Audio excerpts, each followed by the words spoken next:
Hello friends, welcome to me కథల సంపుటి. Friends, ఈరోజు రాగబంధం రక్తబంధం నవలలోని 4వ భాగాన్ని చూద్దామండి. నవలలోకి వెళ్లే ముందు ఇంకా ఎవరైనా మన ఛానల్ని సబ్స్క్రైబ్ చేయనట్లయితే, మంచి నవలలు వినాలి అనుకున్నట్లయితే తప్పకుండా మన ఛానల్ని సబ్స్క్రైబ్ చేయండి, లైక్ చేయండి, షేర్ చేయండి. నవలలు విన్నాక మీకు కలిగిన భావాన్ని కామెంట్స్ రూపంలో నాకు అందివ్వండి.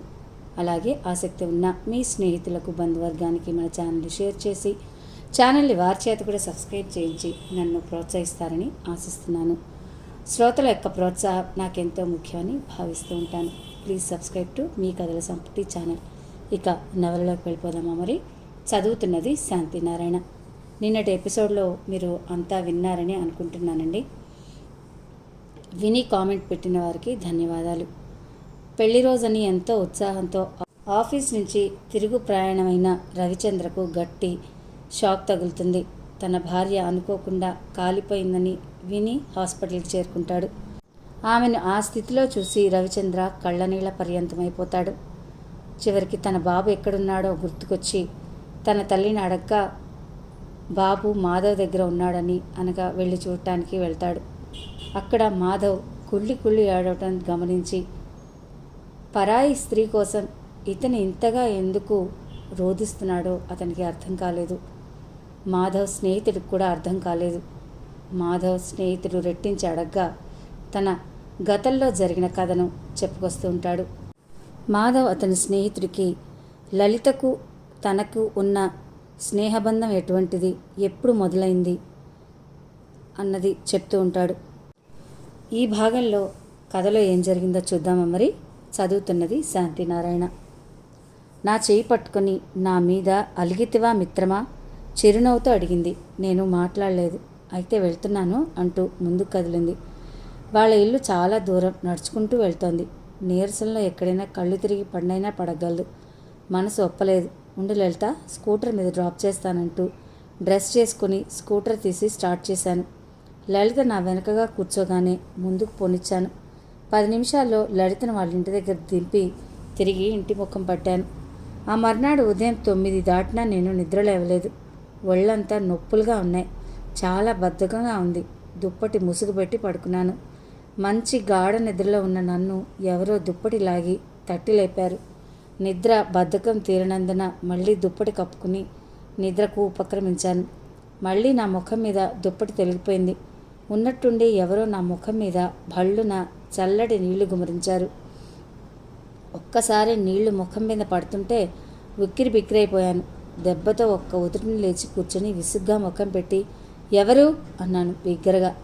లలిత నాకు అభిముఖంగా నిలబడి ఉంది. చేతిలో మగ్గుతో పక్కపక్క నవ్వుతోంది. నాకు భలే కోపం వచ్చింది. ఏ మతిగాని పోయిందా? ఏంటా పని? సరదాకైనా అర్థం ఉండాలి. కోపంగా కేకలు వేశాను. లలిత వదనంలో నవ్వులు తెరలు మాయమయ్యాయి. ఇందాకటి హుషారు లేదు. ముఖం చిన్నబుచ్చుకున్నట్లు పెట్టింది. విసుక్కుంటూ ఏదేదో గుణుక్కుంటూ పైకి లేచాను. సారీ మాధవ్ అంది చిన్నగా. చాలే, వేళాకోళానికి కూడా ఒక హద్దు పద్దు ఉంటుంది. ఇంత మొరటిగానా? చూడు, నీళ్లు ముక్కుల్లోకి చెవుల్లోకి ఎలా పోయాయో. ఎంత ఉక్కిరిబిక్కిరి అయిపోయానో తెలుసా? కంగుమనే గొంతుతో అరిచాను. టవల్తో తల ముఖం రుద్దుకున్నాను. లలిత కళ్ళల్లో నీళ్లు సుడులు తిరిగాయి. బాధతో అదురుతున్న పెదవులను మునిపంట నొక్కి పెడుతూ నేలచూపులు చూస్తూ నిలబడిపోయింది. విసుగ్గా బ్రష్ తీసుకుని బాత్రూంకి దూరాను. బ్రష్ చేసి యువతలకు వచ్చేసరికి అక్కడి దృశ్యాన్ని చూస్తే నా గుండె జాలితో నిండిపోయింది. లలిత కుర్చీలో కూర్చుని ముఖం టేబుల్పై ఆనిచ్చి 2 చేతులు అడ్డు పెట్టుకుని వెక్కిళ్ళు పెడుతోంది. ఆమె చెంతకెళ్ళి శిరస్సు మీద చేతితో ప్రేమగా స్పృశిస్తూ, సారీ లలిత, నిన్ను అనవసరంగా కేకలు వేశాను. ఎప్పుడూ లేనిది ఈరోజు ఎందుకలా కోపం వచ్చిందో తెలియదు నొచ్చుకుంటూ అన్నాను. లలిత ఇంకా నిశ్శబ్దంగా బాధపడుతోంది. లలిత ముఖాన్ని పైకెత్తి, సారీ అన్నానుగా, ఏదో కోపంలో పొరపాటున కేకలు వేశాను. ఇంకెప్పుడు నిన్ను ఇలా బాధ పెట్టను. నా మాట నమ్ము, బ్రతిమాలే ధోరణిలో అన్నాను. లలిత కోపంగా చివ్వున చూసింది నా కళ్ళల్లోకి. బాగా బుద్ధి చెప్పావు. ఇంక నిన్నెప్పుడు వేళాకోళం చెయ్యనులే. ఇక నీతో మాట్లాడను. మీ ఇంటికి రాను. గుడ్ బై విసురుగా అనేసి వడివడిగా వెళ్ళిపోయింది, కళ్ళు తుడుచుకుంటూ. వెనక నుండి పిలుస్తున్నా వినిపించుకోకుండా నిశ్చేష్టుడై చూస్తూ ఉండిపోయాను. నిజంగా లలిత తనతో మాట్లాడటం మానేస్తుందా? ఆ ఊహే భరించలేకపోయాను. బాధతో హృదయం విలవిల్లాడిపోయింది. మాధవ్, లలిత ఏంటి అలా ఏడుస్తూ వెళ్ళిపోతుంది? ముఖం మీద నీళ్లు చల్లిందని కేకలు వేశావా? అడిగింది కాఫీ అందిస్తూ. మౌనంగా అమ్మ చేతి కాఫీ తీసుకున్నాను. మాట్లాడమేరా, కేకలు వేశావా? రెట్టించింది. అన్నాను. వాళ్ళ అమ్మకు నాన్నకు చాలా గారాబం తెలుసా. వాళ్ళు పన్నెత్తు మాట కూడా అనరు. ఆ అమ్మాయిది చాలా సున్నితమైన మనసు. నాకంటే నీకే బాగా తెలుసు లలిత మనసును గురించి. మగవాడు ఆడదాని మనసుకు అనుగుణంగా నడుచుకున్నవాడే ఆమె హృదయాన్ని గెలుచుకోగలడు, సున్నితంగా బోధించింది అమ్మ. నా తొందరపాటుతనానికి నాలో నేనే తిట్టుకున్నాను. ఆ రోజంతా నా మనసు అశాంతికి లోనైంది. అమ్మ అన్నట్టుగా లలిత చాలా సెన్సిటివ్. ఏం బాధపడుతుందో ఏమో. లలిత ఇంటికెళ్ళి ఎలాగోలా బ్రతిమాలి ప్రసన్నురాల్ని చెయ్యాలనిపించింది. ఉన్న పళంగా బయలుదేరాను లలిత ఇంటికి. లలిత వాళ్ళమ్మ నన్ను సాదరంగా ఆహ్వానించింది. కూర్చో మాధవ్, లలితను పిలుచుకొస్తానని చెప్పి లోపలికి వెళ్ళిన ఆవిడ ఎంతకీ బయటికి రాలేదు. లోపల నుండి మాత్రం వారి సంభాషణ నా చెవుల్లో పడింది. లలిత, మాధవ్ వచ్చాడు చెప్పింది ఆవిడ. వస్తే రాని, హారతి పట్టాలా అంది లలిత నిర్లక్ష్యంగా. అదేంటి అంత నిర్లక్ష్యంగా మాట్లాడతావు? తప్పు కదూ. ఇద్దరు ఎప్పుడూ ఎంతో సరదాగా ఉండేవారు. ఏమైనా పోట్లాడుకున్నారా? ప్రశ్నించింది. వెళ్ళిపోమని చెప్పు, నిక్కచ్చిగా చెప్పింది. ఇంటికొచ్చిన వాడిని మర్యాదగా పలకరించడం పోయి వెళ్ళిపోమని చెప్పమంటావా? ఇదేమైనా బాగుందా? అసలు నీకు ఈరోజు ఏమైంది? గట్టిగా కేక వేసింది తల్లి. ఏ, తను నన్నెందుకు కేకలు వేయాలి? ఉక్రోషంగా అడిగింది. మీ ఇద్దరి మధ్య ఏదో గొడవ వచ్చుంటుంది, మరి చెప్పమే. అతన్ని నువ్వే ఏదో చేసుంటావు, లేకపోతే మాధవ్ అంత తొందరగా ఎవరి మీద కేకలు వేయడు. చాలా శాంత స్వభావి అంది తల్లి. నువ్వెప్పుడు మాధవ్నే వెనకొస్తావులే అంది రోషంగా. అసలేం జరిగిందో చెప్పు, ఆరా తీస్తూ అడిగింది ఆవిడ. లలిత జరిగింది చెప్పింది. మగ్గుడు నీళ్లు పట్టుకెళ్ళి నిద్రపోతున్న వాడి ముఖం మీద ఒక్కసారి గుమ్మరిస్తే కోపం రాదు? నువ్వు చేసిన పని బాగుందా? తిరిగి అత్తగాడి మీద కోపగిస్తున్నావు? వెళ్ళి పలకరించు, గదమాయిస్తూ అంది. లలిత మొండిగా, నేను వెళ్ళను, నన్ను బలవంతం చేయకు అంది. నీకెంత తోస్తే అంతేగాని ఎవరి మాట వినవు, తిట్టింది తల్లి. నేను కూర్చున్న తావు నుండి నిస్సత్తుగా లేచి ఇంటి ముఖం పట్టాను. ఇంటికి వచ్చి సాదరంగా కుర్చీలో కూలబడిపోయాను. మనసంతా ఏదో అశాంతి, వెలితి, నిరాశగా. లలిత తనతో ఎప్పుడు మాట్లాడదా, నన్నికి ఎప్పుడూ కలుసుకోదా అని ప్రశ్నించుకోగానే హృదయం బాధతో గిజగిజలాడింది. నిరాశ నిస్పృహలతో కుర్చీలో వెనక్కి వాలి కళ్ళు మూసుకున్నాను. అమ్మా, నా అవతారాన్ని పసిగట్టింది. లలిత మాట్లాడిందా? సందేహంగా అడిగింది. లేదు అన్నాడు పొడిగా. నువ్వేం బాధపడకు, లలితను నేను పిలిపిస్తానుండు ఓదార్పుగా అంది. నేను బాధపడితే తట్టుకోలేదు అమ్మ. ఒక్కోసారి నిజంగా అమ్మ ఒక నేస్తంలాగు నన్ను ఆదరిస్తుంది. ఆ రోజు హైదరాబాద్ ప్రయాణానికి బట్టలు, నా వస్తువులు నా సూట్ కేసులో సర్దుకుని రెడీ అయి కూర్చున్నాను. ఓ 10 నిమిషాల్లో రైలు స్టేషన్కి వెళ్ళాలి. ఈరోజు తన ప్రయాణం ఉన్న సంగతి లలితకి తెలుసు. లలిత వస్తుందేమోనన్న ఆశతో గుమ్మం వైపు పదే పదే చూస్తున్నాను. ఈ పాటికి హైదరాబాద్ వెళ్ళాలంటే నాకేదో బాధగా ఉంది. దానికి కారణం లలిత మీద అలగటమే. ఏమిటి, నీ కొడుక్కి ఈసారి ఊరు వెళ్ళడం అంత ఇష్టం లేనట్టుంది? ఏదో బెంగగా కూర్చున్నాడు. అమ్మ మీద బెంగ, నాన్న మీదనా? అమ్మను వెటకారం చేయడం నా చెవుల్లో పడింది. అమ్మ బదులివ్వలేదు. నేను లలితను ప్రేమించడం, మా ఇద్దరి మధ్య ఉండే చనువు నాన్నగారికి తెలియకూడదన్నదే అమ్మ ఆలోచన. నిమిషాలు గడుస్తున్నాయి. ట్రైన్కి టైం దగ్గరవుతోంది. ఇంకా లలిత వస్తుందనే ఆశతోనే వీధి గుమ్మం వైపు దృష్టిని సారించాను. మాధవ్, ఆటో వచ్చింది, తొందరగా బయలుదేరు, ట్రైన్ టైం అవుతుంది అంటూ నాన్నగారు వీధి వరండాలో నుంచి కేకలు వేశారు. అమ్మతోనూ నాన్నగారితోనూ చెప్పి సూట్ కేసు అందుకుని నిరాశ నిస్పృహలతో ఆటో ఎక్కాను. ఆటో ముందుకు కదిలింది. ఆటో లలిత ఇంటి ముందు నుండే వెళ్తుంటే లలిత కనిపిస్తుందేమోనన్న ఆశతో వీధి గేటు వైపు దృష్టిని సారించాను. తన పిచ్చిగాని లలిత ఎందుకు కనిపిస్తుంది? ఓ 5 నిమిషాల్లో ఆటో రైల్వే స్టేషన్ ముందు ఆగింది. ఆటోవాడికి డబ్బులిచ్చి స్టేషన్లోకి ప్రవేశించాను. ప్లాట్ఫారం మీద జనసంచారం అటు ఇటు హడావుడిగా తిరుగుతున్నారు. జనానికి దూరంగా ఓ మూల బెంచి మీద కూర్చున్నాను. లలిత తనని ఇంత సీరియస్గా తీసుకుంటుందని అనుకోలేదు. లేకపోతే తను అంత గట్టిగా కేకలు వేసేవాడు కాదు. ఈరోజు తను వెళ్ళిపోతున్నానని తెలుసు కదా, కనీసం సెండ్ ఆఫ్ ఇవ్వడానికైనా స్టేషన్కి వచ్చిందా? బాధగా నాలో నేనే గొణుక్కున్నాను. సరిగ్గా అప్పుడు ఎవరిదో మృదువైన చెయ్యి నా భుజం మీద పడింది. ఆ స్పర్శ ఎవరిదో నా మనసు ఇట్టే పసిగట్టేసింది. ఆతృతగా, ఆరాటంగా, ఆనందంగా వెనక్కి తిరిగి చూశాను. నా మనసు కొల్లగొట్టిన నా ప్రియ సఖి నా కళ్ళు సంతోషంతో తళుక్కున మెరిశాయి. లలిత ఆర్తిగా అంటూ ఆమె చేతి మీద నా చేతిని వేసి ప్రేమగా స్పృశించాను. లలిత నా పక్కన కూర్చుని, సారీ మాధవ, 2 రోజుల నుంచి నిన్ను అనవసరంగా బాధ పెట్టాను.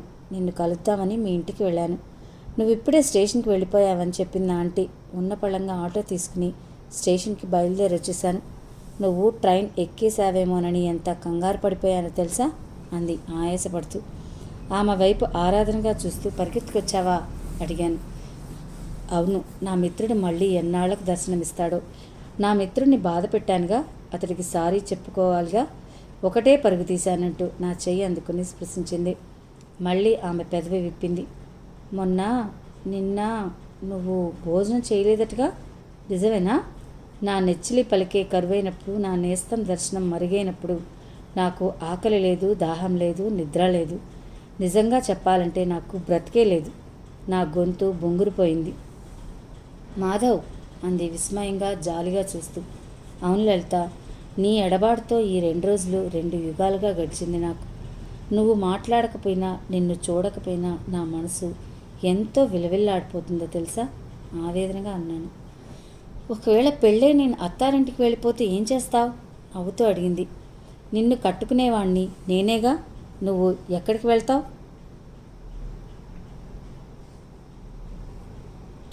మన ఇంటికి వస్తావు. నిన్ను ఒక్క క్షణం వదలనిగా 24 గంటలు నిన్ను నా కౌగిల్లో బంధించి ముద్దులతో ముంచెత్తాను అని మనసు మూగబాసలు చేసింది. సరిగ్గా అప్పుడు నేను ఎక్కవలసిన ట్రైన్ సైరన్ వేసుకుంటూ వచ్చి ప్లాట్ఫారం మీద ఆగింది. ప్రయాణికులంతా హడావిడిగా ఎక్కిస్తున్నారు. ట్రైన్ అంతా తొందరగా వచ్చినందుకు మనసులో తెగ తిట్టుకున్నాను. లలితతో పట్టుమని 10 నిమిషాలన్నా మాట్లాడలేదు. ఇంతలోనే దీనికి ఇంత కంగారు ముంచుకొచ్చిందా? గొణుక్కున్నాను. మాధవ్, ట్రైన్ మూవ్ అవుతోంది, వెళ్ళి తొందరగా ఎక్కు కంగారుగా అనింది లలిత. లలిత చెయ్యి అందుకొని అంటీ అంటనట్లు పెదవులతో స్పృశించి, లలిత వస్తానని చెప్పి గబగబా ట్రైన్ ఎక్కేశాను. లలిత నవ్వుతూ చెయ్యి ఊపింది. లలిత వైపు ఆరాధనగా చూస్తూ చెయ్యి ఊపసాగాను. ట్రైన్ వేగం పుంజుకుంది.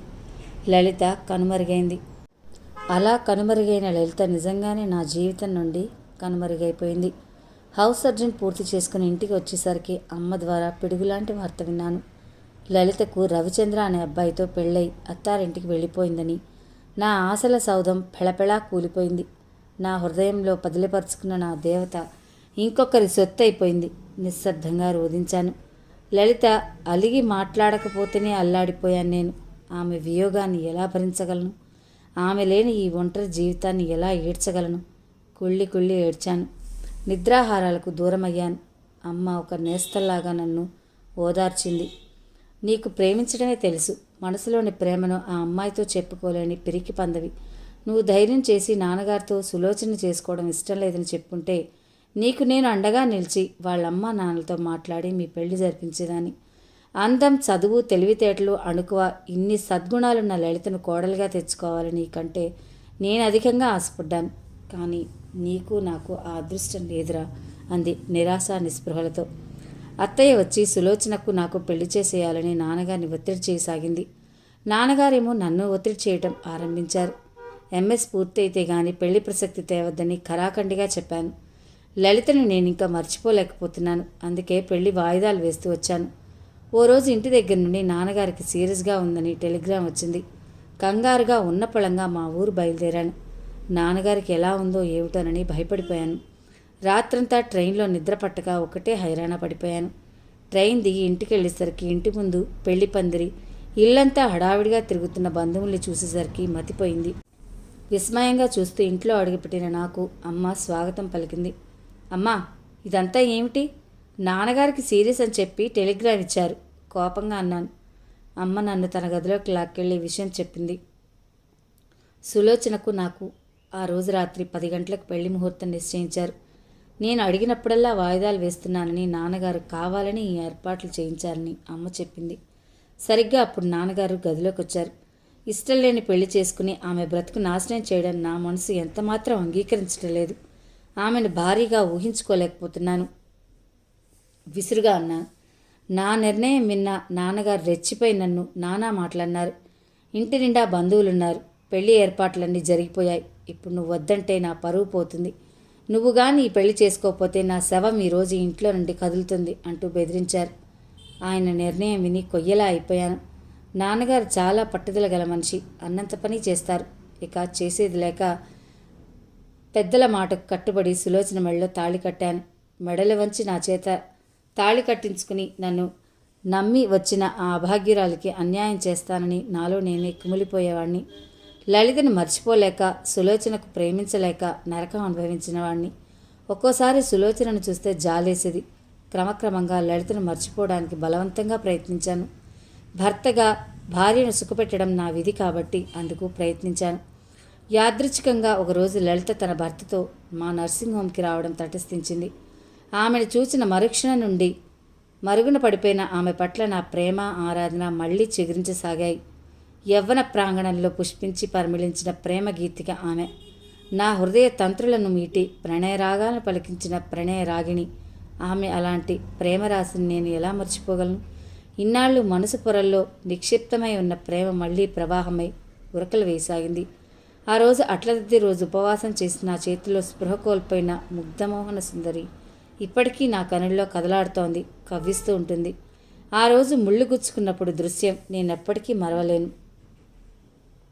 లలిత భయంతో నా భుజం మీద తన ముఖాన్ని అదిమి పెట్టినప్పుడు ఆమె నుదుటిన సింధూరం, కాటుక మరకలు నా షర్టుకు అంటుకున్నాయి. అవే నాకు తీపి గుర్తులుగా మిగిలిపోయాయి. ఆ షర్టును ఎంత పదిలంగా నా బీరువాలో దాచుకున్నాను. ఇప్పటికీ లలిత గుర్తొచ్చినప్పుడు ఆ షర్టు తీసి ఆర్తిగా, ప్రేమగా, ఆరాధనగా స్పృశిస్తుంటాను. మరి లలిత నాకు అదే మిగిల్చింది. హాస్పిటల్ నుండి ఇంటికి వచ్చాను కానీ నా దృష్టి అంతా అక్కడ హాస్పిటల్లో స్పృహ తప్పి పడి ఉన్న లలిత మీదే ఉంది. లలిత రూపం నా కళ్ళ ముందు కదిలింది. ఆమె ఎక్కడ స్పృహ తప్పి పడి ఉంటే ఒక స్నేహితుడిగా ఏ హెల్ప్ చేయకుండా ఇలా వచ్చేస్తాడా? పాపం ఒంటరిగా పడి ఉందని ఇంకిత జ్ఞానం తనకుందా? స్పృహ వచ్చిందో లేదో నాలో నేను గుడుక్కున్నాను. మనసొప్పక హాస్పిటల్కి ఫోన్ చేసి కనుక్కున్నాను. ఇంకా స్పృహ రాలేదని తెలిసింది. ఇంకా స్పృహ రాకపోవడం ఏమిటి? ఆశ్చర్యంగా ఉందే. చాలా ఆందోళన కలిగింది. ఉండబట్టలేక మళ్ళీ హాస్పిటల్కి బయలుదేరాను. ఇంటికి నర్సింగ్ హోమ్కి చాలా దగ్గర. సరిగ్గా అదే సమయంలో మా ఫ్రెండ్ వచ్చాడు. వాళ్ళ అబ్బాయి బర్త్డే పార్టీకి రమ్మని పిలిచాడు. నాకు కుదరదని హాస్పిటల్లో అర్జెంటుగా చూడవలసిన కేసులున్నాయని చెప్పాను. ఎంత తప్పించుకుందామన్నా వాడి బారి నుండి తప్పించుకోలేకపోయాను. బలవంతంగా లాక్కుపోయాడు. మా ఫ్రెండ్ అందరికీ ఓ స్పెషల్ పార్టీ అరేంజ్ చేశాడు. ఇంచుమించు అందరూ డాక్టర్లే. నాకు డ్రింక్ అలవాటు అంతగా లేదు. ఎప్పుడైనా ఇటువంటి పార్టీలో కంపెనీ కోసం తీసుకోవాల్సి వస్తుంది. కొందరు విస్కీ, మరికొందరు బీరు సేవిస్తున్నారు. నాకేమీ త్రాగాలనిపించలేదు. నా మనసు అంతా ఒక్కతే పడి ఉన్న లలిత మీదే ఉంది. అన్యమనస్కంగా కూర్చున్నాను. అప్పుడు వచ్చాడు నా ఫ్రెండ్. నా టేబుల్ ఎదురుగా కూర్చుని నాకు డ్రింక్ ఆఫర్ చేశాడు. నేను ఎంత వద్దని బ్రతిమలాడినా నా చేత బలవంతంగా తాగించాడు. సాధారణంగా నేనెప్పుడూ కొంచెమే తీసుకుంటాను. కానీ మిత్రుడి బలవంతం మీద ఓవర్గా డ్రింక్ తీసుకోవాల్సి వచ్చింది. ఈ మధ్యకాలంలో మద్య నిషేధం చట్టం అమల్లోకి వచ్చిన తర్వాత ఇటువంటి అవకాశాలు అరుదుగా దొరుకుతున్నాయి. మా ఫ్రెండ్ మిత్రులు అందరి కోరిక ప్రకారం ప్రఖ్యాతించి యానా నుండి తెప్పించాడు. చాలా రోజుల తర్వాత వచ్చిన అవకాశం. ఇక వద్దురా అంటూనే పెగ్గు మీద పెగ్గు తీసుకున్నాను. అంత మత్తులో కూడా నా మనసు నన్ను హెచ్చరిస్తుంది. పాపం లలిత ఒంటరిగా పడింది. వెళ్ళి ఒక డాక్టర్గా నీ ధర్మాన్ని నిర్వర్తించు అని. మెల్లగా కార్ డ్రైవ్ చేసుకుంటూ హాస్పిటల్కి చేరుకున్నాను. నేను రూమ్లోకి అడుగుపెట్టేసరికి లలిత మత్తుగా నిద్రపోతుంది. ఆమె బెడ్ దగ్గరికి స్టూల్ మీద కూర్చుని స్పృహ ఎప్పుడు వస్తుందా అని ఆమె ముఖంలోకి ఆశగా, ఆందోళనగా చూస్తున్నాను. లలిత అటు నుండి ఇటు ఒత్తిగిల్లింది. అలా తిరిగేటప్పుడు ఆమె పవిట పూర్తిగా కింద జారిపోయింది. ఆమె ఎద సంపదపై నిలిచిపోయాయి నా కళ్ళు. ఎత్తైన పర్వతాల నడుమ చీలిన భాగంలో నేనొక జలపాతమై ప్రవహించాలనిపించింది. ఆమె శ్వాస తీసుకునేటప్పుడు, వదిలేటప్పుడు పిల్ల కెరటాలే ఎగసి పడుతున్నాయి గుండెలు. ఆమె అందం కళ్ళు చెదిరిపోయినట్లుంది. నన్ను పిచ్చివాణి చేస్తోంది. నాలో ఏదో చెప్పలేని అలజడి. ఆమె సాన్నిధ్యంలో పరవశించిపోవాలని ఆరాటం, తహతహ. లలిత పెళ్లికాని క్రితం ఎంత అందంగా ఉండేదో ఇప్పుడు అంతే చెక్కు చెదరని అందం. నాలో నిద్రాణమై ఉన్న కోరికలు మెల్లమెల్లగా చెలరేగుతున్నాయి. నా మనసు నా వశం తప్పుతోంది. నా శరీరం ఆమె స్పర్శను కాంక్షిస్తోంది. పరాయి స్త్రీ, వివాహిత, తప్పుడు ఆలోచన, వలదు అంటూ నా అంతరాత్మ హెచ్చరిస్తోంది. నన్ను నేను కంట్రోల్ చేసుకోవడానికి విశ్వ ప్రయత్నం చేస్తున్నాను. ఓ అరగంట అలా గడిచింది. ఓవర్గా డ్రింక్ చేసుకోవడం వల్ల నా మెదడు మొద్దుబారిపోయింది. కళ్ళు మత్తెక్కాయి. నా ప్రయత్నం లేకుండానే నా కాళ్ళు కదిలాయి. తలుపులు దగ్గరగా జారవేసి ఆమె పక్కలోకి చేరుకున్నాను. పవిత్రమైన వైద్య వృత్తికి న్యాయం చేకూర్చవలసిన ఓ డాక్టర్ని కాదు ఇప్పుడు. విచ్చలవిడిగా తాగి మత్తెక్కిన ఓ తాగుబోతునే. నాలో వివేకం నశించిపోయింది. తప్పు చేస్తున్నాననే భావన స్ఫురించడం లేదు. తాగిన మైకల్లో ఏం చేస్తున్నానో నాకే తెలియడం లేదు. ఆమె మీదుగా వంగిన ఎర్రని అధరాలను చుంబించాను. చెక్కిళ్లపై నా అధరాలతో ముద్రలు వేశాను. ఆమె ప్రతి అణువు నా చేతులతో మొహంతో స్పృశించాను. ప్రేమగా మత్తుగా ఆమెను నాలో ఐక్యం చేసుకున్నాను. గాఢంగా ఆమెను హత్తుకుపోయాను. లలిత స్పర్శతో తనులో ఏదో కొత్త పులకరింతను, అంత క్రితం ఎప్పుడూ చవిచూడని మధురమైన అనుభూతి, హాయి ఆమె స్పర్శ నాకు అందించింది. అంత తాగిన మైకిల్లో కూడా ఆమె పొందులో లభించిన తీయని అనుభవాలను ఎన్నటికీ మరువలేను. ఆమె స్పృహలో లేదు కాబట్టి కళ్ళు బలవంతంగా విప్పడానికి ప్రయత్నిస్తోంది. కానీ అవి విచ్చుకోవడం లేదు. జరుగుతున్నది తెలుసుకునే స్థితిలో లేదామె. లలిత స్పర్శతో స్వర్గసుఖాన్ని అనుభవించిన నేను మత్తుగా, పరవశంగా, సంతృప్తిగా కళ్ళు మూసుకుని ఆమెను అక్కను చేర్చుకున్నాను. సరిగ్గా అప్పుడు తలుపులు తోసిన శబ్దాన్ని త్రుళ్ళిపడి వాస్తవంలోకి వస్తూ గుమ్మం వైపు చూశాను. అంతే, అదిరిపడ్డాను. నా కళ్లకు వంటికి పట్టిన మత్తు దెబ్బతో ఆగిపోయింది. నా భార్య సులోచన అపర కాళిలా అవతారం ఎత్తింది. నా వైపు చింతనిప్పుల్లాంటి కళ్ళతో, ఏహ్యభావంతో, కోపంతో రగిలిపోతూ చూస్తోంది. సిగ్గుతో కుంచుకుపోయాను. గబాళ్ళ మంచం మీద నుండి ఉరికి కంగారుగా డ్రెస్ చేసుకున్నాను. అప్పుడు నాలోని వివేకం మెల్లమెల్లగా మేల్కుంది. తాగిన మైకల్లో తానెంతటి నీచమైన, హేయమైన, దారుణమైన పని చేశానో తెలిసొచ్చింది. లలితకు తానెంతటి ఘోరం చేశాడో తలుచుకుని కృంగిపోయాను. సులోచన కళ్ళు కోపంతో నిప్పు కణాల్లా ఎర్రగా మండుతున్నాయి. ఆ చూపుల్లో ఎన్నో ప్రశ్నలు ఉదయించి నన్ను నిలువునా చీల్చేస్తున్నాయి. సిగ్గు, లజ్జ కలిగి తలదించేసుకున్నాను. భార్య ఎదుట రెడ్ హ్యాండెడ్గా పట్టుబడిన భర్త మనోస్థితి హీనాతిహీనం. లలిత వంటి మీద వస్త్రాలు సరిచేస్తూ ఆమె వైపు జాలిగొలిపేటట్లు చూస్తూ కంటనీరు పెట్టుకుంది. ఆమెలో స్త్రీ సహజమైన అసూయ, ఉక్రోషాలు లేవు. సాటి స్త్రీకి అన్యాయం జరిగిపోయిందనే బాధ తప్పితే. సారీ సులోచన అన్నాను, ఇంకేమనాలో తోచక. సులోచన నా కళ్ళల్లోకి గుచ్చి చూస్తూ, మీరు భర్తగా నాకు ఏదో అన్యాయం చేశారని భార్యగా బాధపట్టలేదు. స్పృహలో లేని ఈ అమాయకురాలి శీలాన్ని దోచుకున్నారనే బాధ. ఈ దారుణం తెలిస్తే లలిత బ్రతుకుతుందా? ఆమె భర్తకు తెలిస్తే ఆమెను స్వీకరిస్తాడా? పరాయి స్త్రీ, పెళ్ళైన స్త్రీ అనే విచక్షణా జ్ఞానం లేకుండా ఈ పాపానికి ఎలా ఒడిగట్టారు? ఉద్రేకంగా అడిగింది. సిగ్గుతో, బిడియంతో తలదించుకున్నాను. సులోచన నా కళ్ళల్లోకి నిశితంగా చూస్తూ, మీ వాలకం చూస్తుంటే మీరు బాగా డ్రింక్ చేసినట్లున్నారు. అవునా? నిలదీసింది. అవును అన్నాను. మీకెన్నోసార్లు చెప్పాను ఆ డ్రింక్ అలవాటు మానుకోమని. ఫ్రెండ్ బలవంతం చేశాడనో, కంపెనీ కోసమనో తీసుకోవాల్సి వచ్చిందనో ప్రతిసారి సాకులు చెప్పి తప్పించుకుంటున్నారు. చూడండి, ఈరోజు ఎంత అనర్థం జరిగిపోయిందో. మీరు తప్ప తాగి ఉండడం వల్లే కదా ఇంత నీచమైన పని చేయగలిగారు అంది ఉద్వేగంగా. స్పృహలో ఉండి చేసినా, తాగి చేసినా తప్పు తప్పే. లలితకు నేను చేసిన అన్యాయం సరిదిద్దుకోలేనిది. సరిగ్గా అదే సమయంలో సిస్టర్ కంగారుగా లోపలికొచ్చి మేడం అంటూ పిలిచింది. ఆమె ఎందుకో వణుకుతోంది. బెదురు చూపులు చూస్తోంది. ఏమిటి సిస్టర్? ప్రశ్నించింది సులోచన. ఉదయం హిస్ట్రాక్టమీ చేసిన పేషెంట్కి మత్తు వీడిపోయి బాధపడుతోందని ఆమె తాలూకా వాళ్ళు వచ్చి కంగారు పడుతుంటేను కంపోజ్ ఇంజెక్షన్ ఆవిడకి ఇవ్వాలనుకుని పొరపాటున ఆర్ధోక్తిలో ఆగిపోయింది. భయంగా చూస్తూ, పొరపాటున ఏం చేశావు? రెట్టించి అడిగింది సులోచన. లలిత గారికి ఇచ్చేశానండి. ఆమె గొంతు నూతిలో నుంచి వచ్చినట్టుంది. సులోచనకు ఒళ్ళు తెలియని ఆవేశం ముంచుకొచ్చింది. సిస్టర్ని చడామడా తిట్టి పంపించేసింది. లలితకు స్పృహ పోయి 3 గంటల టైం అయినా ఇంకా స్పృహ రాకపోవడానికి కారణం ఇదన్నమాట అనుకున్నాను. అమాయకంగా నిద్రపోతున్న ఆ పవిత్ర మూర్తిని చూస్తుంటే విపరీతమైన జాలేసింది. ఆమెకు నేను చేసిన మోసానికి నా గుండె బాధతో మెలిదిరిగిపోతోంది. ఓ అరగంట తర్వాత లలితకు స్పృహ వచ్చింది. సులోచన ఆమెను కారులో ఆమె ఇంటి వద్ద విడిచి వచ్చింది. ఓ వారం రోజులు సులోచనకు నాకు మధ్య మాటలు కరువయ్యాయి. లలిత పట్ల నేను చేసిన ఘోరం అనునిత్యం కళ్ల ముందు కదలాడి కుళ్ళి కృషించిపోయాను. అన్నం సహించేది కాదు. నిద్రకు దూరమయ్యాను. తప్పు చేశానన్న బాధ నా మనసుకు అనుక్షణం చిత్రవద చేసేది. సులోచనది సర్దుకుపోయే మనస్తత్వం. పశ్చాత్తాపంతో కుమిలిపోతున్న నన్ను ఓదార్చి క్షమాభిక్ష పెట్టింది.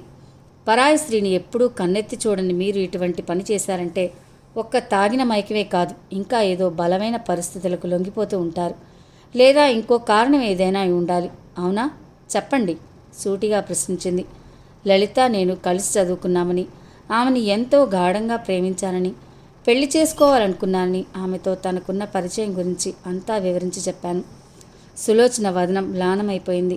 ఎంతైనా స్త్రీ కదా, సహజమైన అసూయ ద్వేషాలు కలగకుండా ఉంటాయా? నా వైపు ఉక్రోషంతో చూసింది. పరిస్థితులకు లొంగిపోయి క్షణికమైన ఆవేశంతో ఈ దారుణానికి తలపడ్డాను. ఈ విషయం బయటపడితే లలిత సంసారం నాశనమైపోతుంది. సులోచన, ఇది మనిద్దరి మధ్య అంతమైపోవాలి. ఎట్టి పరిస్థితుల్లోనూ ఎవ్వరికీ తెలియనివ్వకూడదు.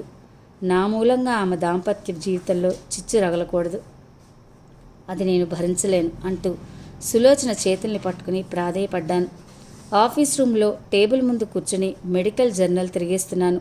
సులోచన ఎవరు రిపోర్ట్స్ తీసుకొచ్చి నా ముందు పెట్టి ఈ రిపోర్ట్స్ చూడండి అంది. నా బ్రుకుటి ముడిపడింది. ఏమిటి అంటూ ఆ రిపోర్ట్స్ను పరిశీలనగా చూశాను. రవిచంద్రకు లలితకు పెళ్ళై 10 సంవత్సరాలైనా వాళ్ళకి ఇంకా సంతానం కలగలేదు. రవిచంద్ర తల్లి పోరు భరించలేక భార్యాభర్తలిద్దరూ 4 మాసాల క్రితం టెస్టులు చేయించుకున్నారు. మెడికల్ టెక్నీషియన్స్ డిలే చేయడం వల్ల ఆ రిపోర్ట్స్ మా దగ్గరకు చేరడానికి ఇంతకాలం పట్టింది. రవిచంద్రకు లలితకు చేసిన టెస్ట్లో వచ్చిన రిజల్ట్స్ సారాంశం ఇది.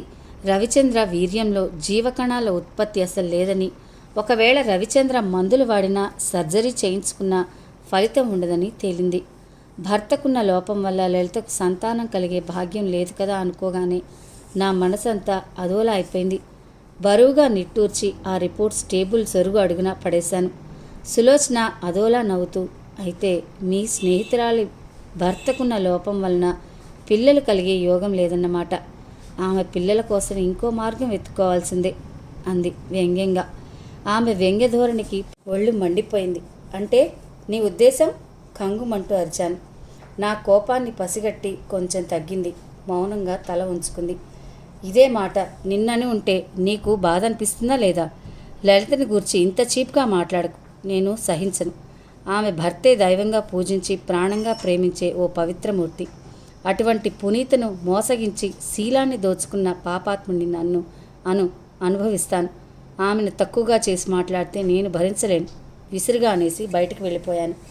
మీ స్నేహితురాలు చిన్న మాటంటేనే మీకంత పౌరుషం పొడుచుకొచ్చిందే, నాకంటే ఆమె మీకెక్కువ? ఉక్రోషంగా అడిగింది. ఆమె ఎక్కువ, నువ్వు తక్కువ కాదు.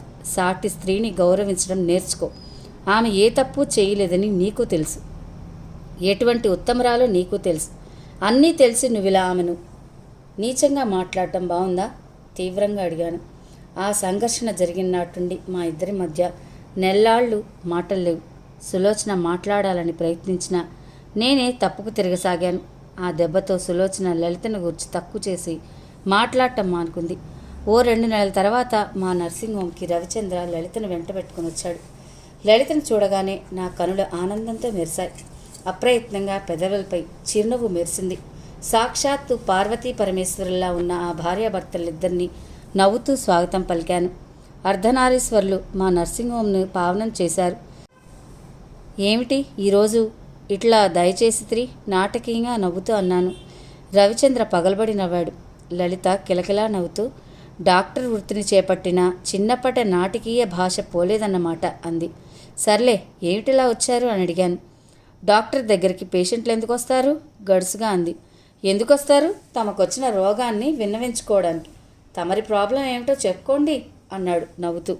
అమ్మో, నా ప్రాబ్లం మీకు చెప్పేది కాదు, మీ ఆవిడకు చెప్పుకుంటాను. ఈ కేసు మీ ఆవిడకి వదిలే, చిలిపిగా అంది. ఓకే సులోచన, ఈ కేసు నీకు వదిలేస్తాను, తీసుకోవోయ్ అన్నాను హాస్యంగా. కాసేపు అందరూ గొల్లున నవ్వుకున్నాం.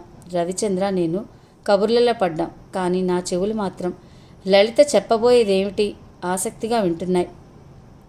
సులోచన గారు నాకు ప్రతి నెల బహిష్టు కరెక్ట్ టైంకే వస్తుంది. ఈసారి ఎందుకో ఎగించిందండి అంది. మీరు బహిష్టు అయ్యి ఎన్నాళ్ళై ఉంటుంది? సులోచన ప్రశ్నించింది. దాదాపు 2 నెలలు దాటిపోతుంది. ఏవి తిన్నా సహించడం లేదు. ఎందుచేతనో విపరీతమైన వాంతులు. మీ చేత ఒకసారి పరీక్ష చేయించుకుందామని మా అత్తగారు పోరు పెడితే ఆమె బాధపడలేక వచ్చాం అంది లలిత. సర్లేండి రండి, లోపలికి టెస్ట్ చేస్తాను అంటూ లలితను పరీక్ష రూంలోకి తీసుకెళ్ళింది. 10 నిమిషాల అనంతరం సులోచన, లలిత బయటకొచ్చారు. కంగ్రాచులేషన్స్ రవిచంద్ర గారు, మీరు తండ్రి కాబోతున్నారు. ఇప్పుడు లలితకు 3వ మాసం జరుగుతోంది అంది తెచ్చిపెట్టుకున్న చిరునవ్వుతో. నేను ఆ మాటలు వింటూనే అదిరిపడ్డాను. అదెలా సాధ్యం? రవిచంద్ర వీర్యంలో జీవకణాల ఉత్పత్తి లేదని ఖచ్చితంగా రిపోర్ట్లో వెల్లడైంది. ఇదెలా సాధ్యం? పదే పదే లోలోన ప్రశ్నించుకున్నాను. కాసేపటికి విషయం అర్థమై కొయ్యలా అయిపోయాను. లలిత కడుపులో పెరుగుతున్న బిడ్డ నా బిడ్డేనన్న నగ్న సత్యం స్ఫురించగానే సిగ్గుతో కుంచుకుపోయాను. నెలరేడు కలువు కన్నెను చూసి మురిసిపోయినట్లుగా రవిచంద్ర లలితను అనురాగ సుధలను చిలకిస్తూ చూశాడు. కలువ కన్న వలె లలిత మొహం వికసించిపోయింది. వారిరువురు నయనాలు ప్రమోదంతో భాసిల్లాయి. వారి ఆనందాన్ని వర్ణించడానికి మాటలకందని భావాలెన్నో. Many many thanks. మా లలిత చేసిన నోములకు, వ్రతాలకు ఇన్నాళ్లకు ఫలితం దక్కింది. ఈ విషయం మా అమ్మ విందంటే ఎంత సంతోషపడిపోతుందో. ఆమె ఆనందానికి అవధులుండవు. తన కోడలు అందరి కోడళ్లలాగా చింతకాయలు, మామిడికాయలు ఎప్పుడు తింటుందా అని ఒకటే ఆశతో ఎదురుచూసేది అంటూ భార్య వైపు చిలిపిగా చూశాడు. లలిత బిడియంతో ముకుళించుకుపోయింది. సులోచన లలితకు ఎన్నో జాగ్రత్తలు చెప్పింది. తిండి విషయంలో ఎంతో శ్రద్ధగా వహించి పళ్ళు, పాలు, ఆకుకూరలు బాగా తీసుకోవాలని చెప్పి మందులు రాసిచ్చింది. వాళ్ళిద్దరూ లేచి ఇక వస్తామని చెప్పి వెళ్ళిపోయారు. కనీసం మర్యాద కోసమైనా కంగ్రాచులేషన్స్ చెప్పలేకపోయాను. నోట మాట రాక కుయ్యబొమ్మలా చూస్తున్న నా భుజంపై సులోచన చేయిపడింది. ఏమండి, లలిత కడుపులో పెరుగుతున్నది మీ ప్రతిబింబం కదూ? గుచ్చిగుచ్చి చూస్తూ అడిగింది. త్రుళ్ళిపడ్డాను. సిగ్గుతో తలదించుకుని అంటూ అక్కడి నుండి కదిలి ఇంటికి దారితీశాను. లలిత, రవిచంద్రలు టెస్ట్ రిపోర్ట్స్ తీసుకుని క్యాండిల్తో అంటిస్తుంటే సులోచన విస్తుపోయి అడిగింది, అదేం పని అని. రవిచంద్రలో లోపం ఉందన్న సత్యం వాళ్ళకి ఎప్పటికీ తెలియకూడదు. ఈ నిజం ఈ మంటల్లో దహించుకుపోవాలి. ఈ నిజం తెలిస్తే వాళ్ళ సంసారంలో చిచ్చు రగులుతుంది. అది భరించే శక్తి నాకు లేదు. ఇప్పటికే నేను చేసిన పాపం దావాగ్నిలా నన్ను దహించి వేస్తోంది అన్నాను. సరిగ్గా ఆ సమయంలో ఫోన్ రింగ్ అయింది. వెళ్ళి రిసీవర్ ఎత్తాను. హలో, ఎవరు మాట్లాడేది? అవతల నుండి, హలో డాక్టర్ గారు, నేను రవిచంద్రని మాట్లాడుతున్నాను. బిజీయా అన్నాడు నవ్వు గొంతుతో రవిచంద్ర. అబ్బే అదేం లేదు, ఖాళీగానే ఉన్నాను. చెప్పండి, విశేషం ఏమిటి? ఫోన్ చేశారు? విస్తుపోతూ అడిగాను. ఎంతో అవసరం ఉంటే గానీ అతడు ఫోన్ చేయడు. నేను తండ్రిని కాబోతున్నాననే వార్త మా ఆఫీస్ కొలీగ్స్ అందరికీ తెలిసిపోయింది. వాళ్ళు ఈ శుభ సందర్భాన ఓ చిన్న పార్టీ ఇవ్వమని గొడవ చేస్తున్నారు. కాదనలేక పార్టీ అరేంజ్ చేశానండి. ఇప్పుడు నేను మాట్లాడేది హోటల్ నుండే అంటూ చెప్పడం ఆపాడు. అతడి గొంతులో ఆనందం తొణికిసలాడుతోంది. అతని ఆనందంలో సగభాగం పంచుకోవాలనే ఉద్దేశంతో, మరైతే నన్ను కూడా పిలిస్తే నేను కూడా వచ్చేవాణ్ణిగా అన్నాను నవ్వుతూ. సారీ మాధవ్, నిజంగా మీరు వస్తారని అనుకోలేదు. మీరెప్పుడు బిజీగా ఉంటారు కదా, అందుకే పిలవలేదు. సర్లేండి, బాబు పుట్టినప్పుడు మీకు స్పెషల్గా పార్టీ ఇస్తాను అన్నాడు నొచ్చుకుంటూ. బాబే పుడతాడని గ్యారంటీ ఏమిటి? పాప పుడితే ఏం చేస్తారు? చిలిపిగా అడిగాను. నాకు ఎవరైనా ఒకటేలేండి. లలితకు బాబు అంటే ఎంతో ఇష్టం. అచ్చం నా పోలికలతో నా గుణాలను పుణికిపుచ్చుకుని పండంటి బాబు పుట్టాలని ఆ దేవుణ్ణి కోరుకుందట. ఆ దైవం ఆమె మొర ఆలకిస్తాడని ఆశిస్తున్నానంటూ చెప్పడం ఆపాడు. ఆ మాటలు వింటున్నా నేను చాలా గిల్టీగా ఫీల్ అయ్యాను. ఆ భార్యాభర్తల అమాయకత్వానికి జాలేసింది. అసలు విషయం చెప్పలేదు మీరు అన్నాడు టాపిక్ మారుస్తూ. అవునండి, మాటల్లో పడి అసలు విషయం మర్చిపోయాను. 4 మాసాల క్రితం లలితకు నాకు టెస్టులు చేశారు కదండి, ఆ రిపోర్ట్స్ వచ్చాయండి అడిగాడు. ఆ మాటలు వింటూనే పిడుగు పడ్డట్టు కొయ్యలా అయిపోయాను. గొంతులో పచ్చి వెలక్కాయ పడ్డట్టు గొంతు పెగలడం లేదు. ఆ రిపోర్ట్స్ గురించి ఏమని చెప్పను? నీకు లోపం ఉందని రిపోర్ట్స్లో తేలిందని ఆ కఠోర సత్యాన్ని చెప్పనా? ఓ భగవాన్, నాకెంత అగ్ని పరీక్ష పెట్టావయ్యా. నాకు తెలియకుండానే వంటి నిండా చెమటలు పోస్తున్నాయి. శరీరంలో సన్నని వణుకు ప్రారంభమైంది. నా వైపు నుండి ఎంతకీ జవాబు రాకపోయేసరికి అవతల వైపు నుండి రవిచంద్ర హలో హలో అంటూ పిలుస్తున్నాడు. నా చేతిలోని రిసీవర్ జారిపోయింది. నా పరిస్థితి గ్రహించిన సులోచన చటుక్కున రిసీవర్ అందుకుని హలో అంది. రవిచంద్ర అవతల నుండి, సులోచన గారా? అరెరే, డాక్టర్ గారు ఇంతసేపు మాట్లాడలేదు కదండి, ఇంత సడన్గా ఎక్కడికి వెళ్ళినట్టు? ఆశ్చర్యంగా ప్రశ్నించడం ప్రక్కనే నిలబడి ఉన్న నా చెవులకు స్పష్టంగా వినిపిస్తోంది. డాక్టర్ గారి కోసం ఎవరు వస్తేనూ అలా వీధిలోకి వెళ్ళారు. విషయం ఏమిటో చెప్పండి, సమయస్ఫూర్తిగా అంది సులోచన. అదేనండి, లలితకు నాకు టెస్టులు చేశారుగా, ఆ రిపోర్ట్స్ వచ్చాయేమోనని అన్నాను. ఈసారి విసిపోవడం సులోచన వంతైంది. అయినా సులోచన తెలివిగా సర్ది చెప్పింది. చూడండి రవిచంద్ర గారు, మీరు తండ్రి కాబోతున్నారు. త్వరలో మీకు ఒక బాబో పాపో పుట్టబోతున్నారు. ఇంకా మీకు ఆ రిపోర్ట్స్తో పనే ఉంది అడిగింది. అది కాదండి, మా ఫ్రెండ్స్కు నాకు మధ్య చిన్న డిస్కషన్ అంటూ ఆగాడు. ఏమిటది? మా ఫ్రెండ్స్కి చాలా కాలం వరకు సంతానం కలగలేదట. భార్య తనులు టెస్ట్ చేయించుకున్నారు. ఆ టెస్ట్లో నా ఫ్రెండ్కి లోపం ఉందని తేలింది. అలా రిపోర్ట్ వచ్చిన సంవత్సరానికి అతడి భార్య గర్భవతి అయింది. తనకు పిల్లలు పుట్టే యోగమే లేదని డాక్టర్లు తేల్చి చెప్పారు. ఈ కాలంలో డాక్టర్లు తమ వృత్తికి న్యాయం చేకూర్చలేకపోతున్నారు.